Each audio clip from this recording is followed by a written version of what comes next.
বছৰ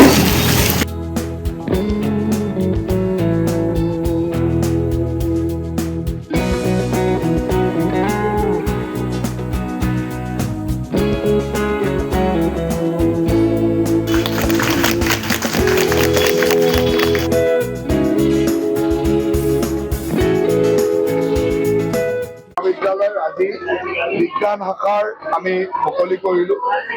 নলবাৰীত হোৱা কেবিনেটত আমি এটা সিদ্ধান্ত লৈছিলোঁ যে মহেন্দ্ৰ মোহন চৌধুৰী বালিকা মহাবিদ্যালয়খনত আমি বিজ্ঞান শাখা অন্তৰ্ভুক্ত কৰিম আৰু এই বছৰৰ পৰা আমি বিজ্ঞান শাখা অন্তৰ্ভুক্ত কৰিলোঁ আৰু এই বিজ্ঞান শাখা আজি আনুষ্ঠানিকভাৱে মই শুভাৰম্ভণি কৰিছোঁ।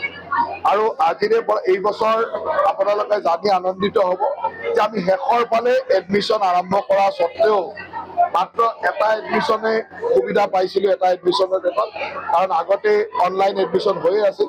তথাপিতো প্ৰথম বছৰতে 104গৰাকী ছাত্ৰীয়ে বিজ্ঞান শাখাত নামভৰ্তি কৰিছে, গতিকে এইটো এটা আমাৰ কাৰণে ভাল খবৰ।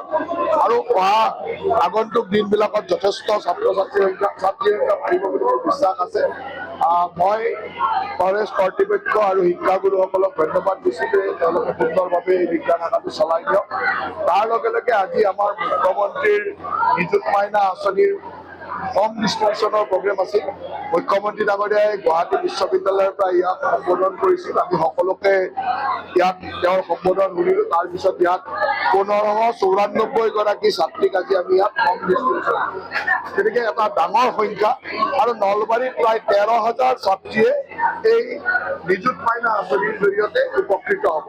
গতিকে আমি এই আঁচনিৰ ফৰ্মসমূহ আজি ডিষ্ট্ৰিবিউশ্যন কৰিলোঁ। তাৰ লগে লগে মই কলেজলৈ আহিলোঁ, যেতিয়া কলেজৰ ছাত্ৰীসকলৰ লগত কিছু বাৰ্তালাপ কৰিলোঁ, তেওঁলোকৰ কিছু প্ৰশ্নৰ উত্তৰ দিয়া বা তেওঁলোকৰ লগত কথা পতাৰ সুবিধা হ'ল।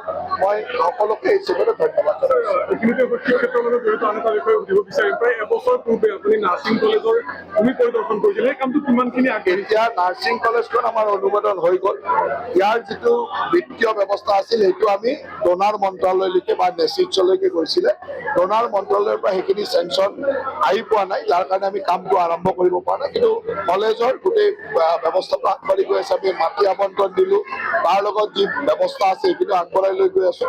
মই ভাবোঁ যে খুব কম দিনৰ ভিতৰত সেইখনৰ কাম আৰম্ভ। যিকোনো খবৰৰ বাবে যোগাযোগ কৰক 7099017330 লগতে 7099017110 নম্বৰত।